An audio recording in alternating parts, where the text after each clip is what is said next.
Hi, I'm Justine. And I'm Daryl. And we're the Breakaway Bravehearts. We're in a place called Vienna, and it's not necessarily one of the places that you'd expect to see on the maps, as it were. It has got a castle to visit, but probably lesser visited. This is why we're here.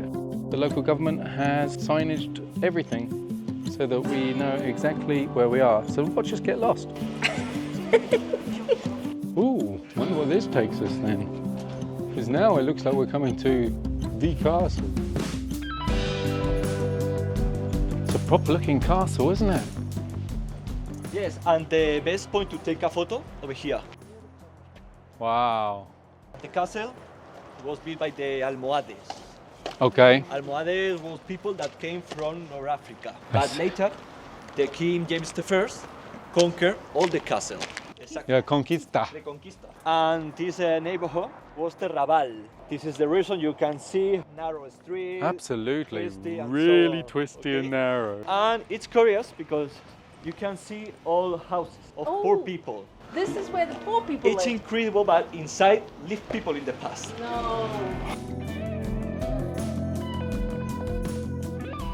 You have to know that this door is not the original one, because the French, during Napoleon time, decided to destroy to conquer the castle. And we had to rebuild all the main door. So we're going to be the only ones in here. Yeah, just for you. Wow, that's amazing. Thank you so much.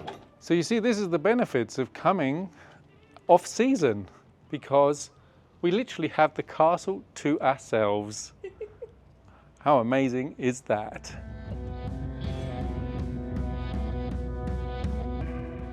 So we can have a look up here where the turrets tried to protect the door. Certainly not easy. As soon as they got past a certain point, they wouldn't have been able to see. I mean, literally, people would have to poke their head right out here to protect that door.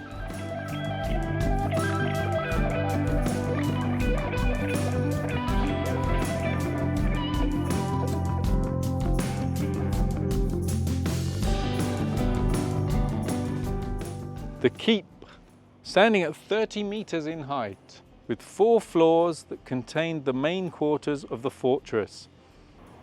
Apparently it's where the Lord and Master would reside.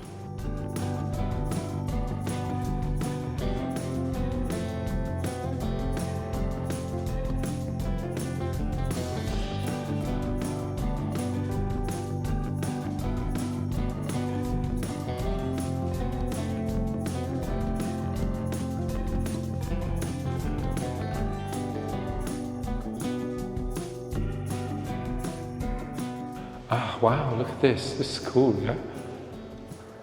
I love the way they call it graffiti. I'm not sure if, I mean, it's interesting. It's like a storytelling, isn't it? I guess that's what modern graffiti is too. I guess when someone writes beep, beep, beep, beep, it's frustration. So yeah, I guess you could call it a story. So this graffiti was actually put here by prisoners of war, and in particular a shipwrecked Italian. He was captured on the Alicante coast, and then they brought him here because it's so far away from the coast he couldn't escape or be rescued. And apparently the wall was all black because of gunpowder, and then he like scratched into it with a sharp object, a rock or something, and created these, I'd call them artworks. Well, he actually scratched his name on it, so it was 1812 when he signed his name. He's the Banksy of the early 19th century.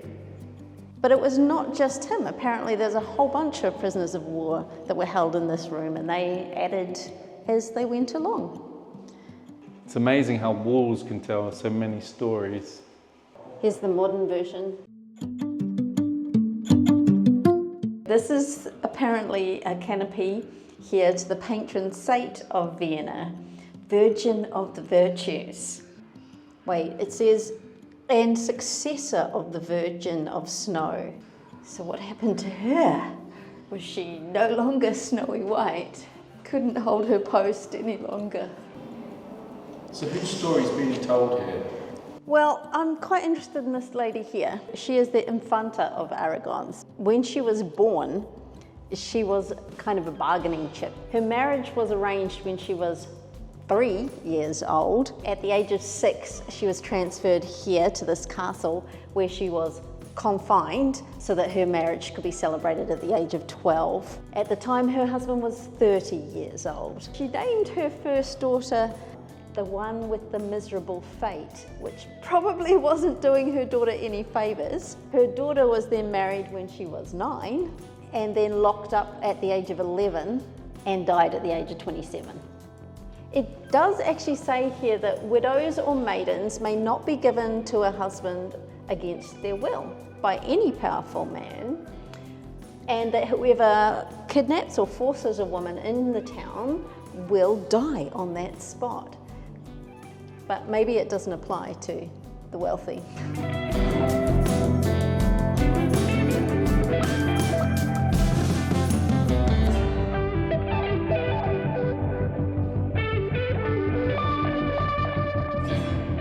I like that. I just saw the movie and the very last words where the restoration has been done since 1958 and is to preserve the past of the ancestors.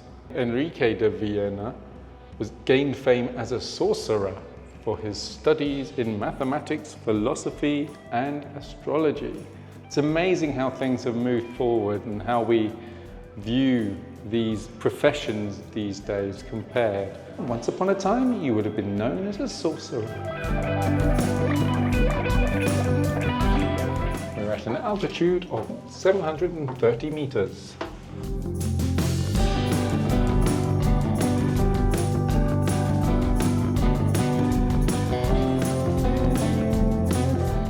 So it's interesting, isn't it? In the days when they were here, they wouldn't have had signs put up here saying that, oh, you can fall over. But now, modern day, we apparently are more knowledgeable as human beings, and yet for some reason, we have to be told that we are going to fall over and that climbing the walls is a bad idea. Wow, this is amazing. It is actually, isn't it? Once you're a king of the castle like this, you can really, see so much. You can see how the Muslim community live together, really close. But you can almost also understand how difficult that must be for anyone who's going to attack a castle. They're almost protected first by all those little corridors and things, right? Wow. Seriously old buildings down there still as well, huh? I'd love to go for a walk through there.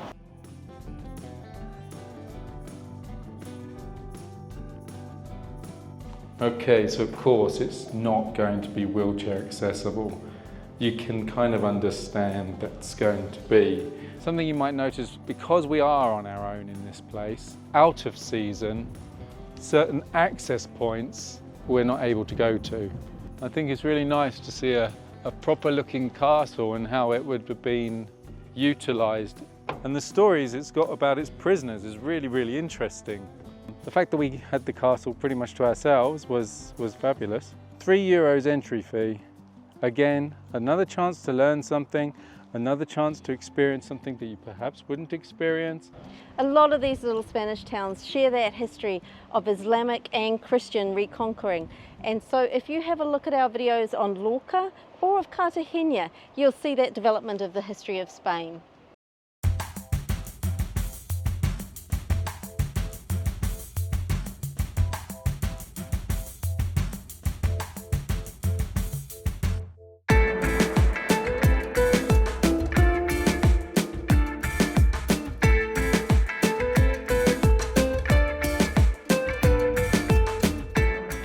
Filled up on tapas and coffee, and now we're off to see the old town, the historic part of Vienna.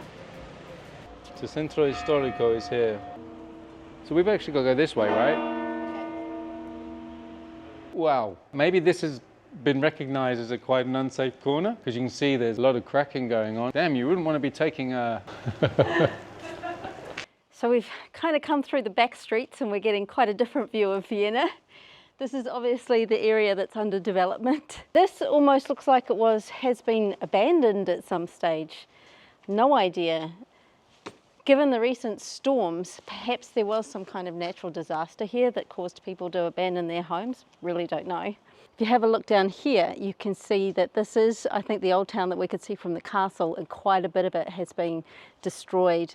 It's possible that it would actually cost more to restore some of these older places than it does just to grab yourself a modern apartment across the way. I mean, there's obviously people still living here because you can see they're washing out.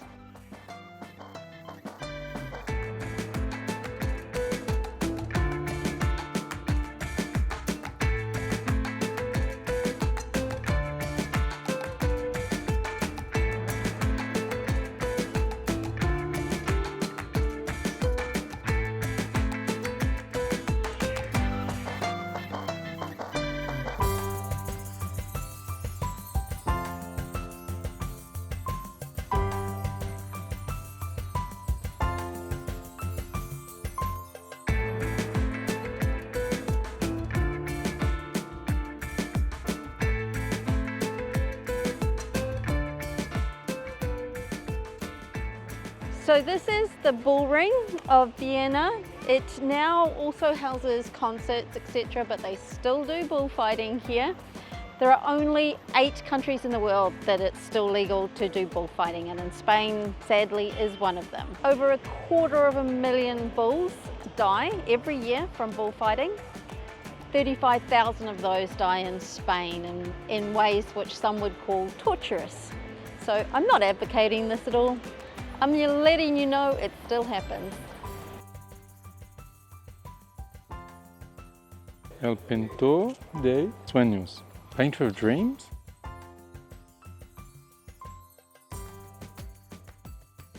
Okay, so a day in Vienna, the Spanish version. Short and sweet. We had a short day here, but we had a lot of fun.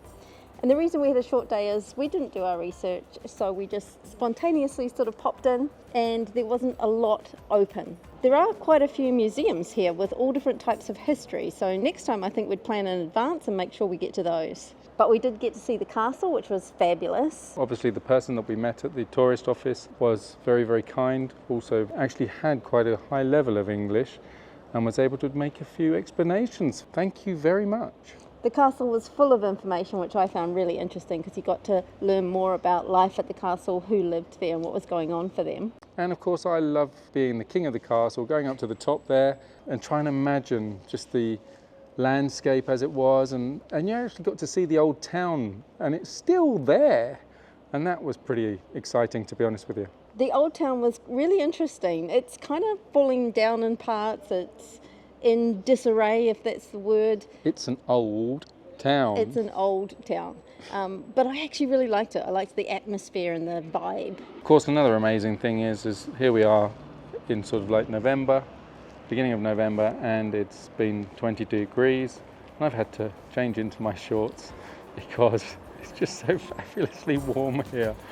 All up, I've had a fun day. I really enjoyed the castle most of all, but I also really enjoyed walking through those back streets and getting a feel of a proper little Spanish town. Next we're off to Toledo, which is much more well known, so I'm really interested to compare what it's like there during the off season. We hope you'll join us there, so click subscribe and hit the notifications bell. Until then, Happy travels everyone.